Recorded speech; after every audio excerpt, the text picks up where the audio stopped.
Hi, I have a practice that I want to share with you all that I did years ago that helped me tremendously. This was brought to me by my mentor, and it's also a combination of something that I read in the book, The Magic. I don't know if you all are familiar. So, gratitude makes relationships flourish, even your relationship with your teenager, which we all know can be quite difficult at times. But as your gratitude increases, you will find more happiness and good things that come from your relationship, even with a mouthy, troublesome, irritating teenager, I swear. Gratitude for your relationships doesn't just change your relationships, it actually changes you. No matter how things are going right now, gratitude's going to give you more patience, understanding, compassion, kindness to the point where you may not even recognize yourself. I know it sounds hard to believe in the moment, but I swear this is worth a try. So what you're going to notice, I believe, is that little things that used to irritate you, complaints you've had about your kid, anything like that is going to disappear. Because when you're being truly grateful for somebody, there's really nothing you want to change about them. It's like, oh, look, they left the wrapper on the counter again. Let me help them with that. That precious angel. And I know this sounds really exaggerated, but when you're really, really that focused on gratitude, the little things, they don't get you the same as they used to. You're going to find you're not criticizing as much, you're not complaining about them, you're not blaming them, because you're too busy being grateful for the things that are good about them. So I think you're just not going to see, like the things you used to complain about, you're not going to see them the same way. Keep in mind, words are very powerful. So when you're complaining about anyone, especially your kid, it's actually hurting you. It's your life that's suffering. Like, you're the one who's suffering. Like, if you're complaining out loud to your child, they're gonna suffer in some way too, but it's eating you up inside. Kind of like when they talk about, what is it, when you're angry or when you're holding a grudge against someone, it's like taking poison and waiting for the other person to die. This is kind of the same thing. When you're, even if it's only in your own head and not saying it out loud, when you're complaining, criticizing, condemning, any of that stuff, it's eating you up from the inside, and it causes you to see your teenager through a filter of almost like aggravation. Like, you just already know that whatever they're doing must be wrong. You already know that whatever they're doing is going to piss you off because they're doing everything wrong all the time, or they're not listening, or whatever it is. So what happens is, by the universal law of attraction, whatever you're thinking about or saying about another person, you're going to bring that to you. I know I've noticed it in my own relationships with my kids. If I'm already expecting that something's not going to go well, or that they're going to be obnoxious, or they're going to do things wrong, I see more of that all day long.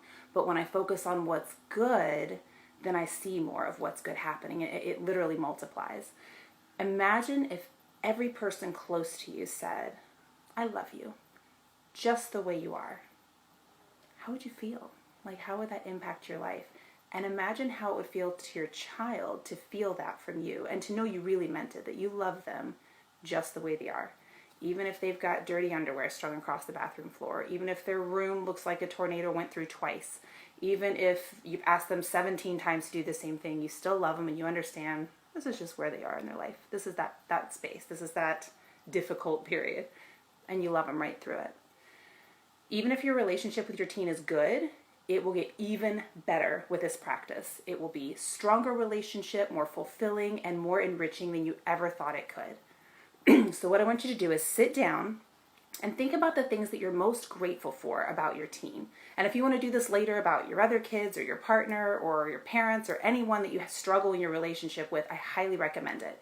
So what are the things that you love most about your teenager? And I'll write these down in the comments if that helps, so you don't have to watch the video again, unless you want to. What are their best qualities?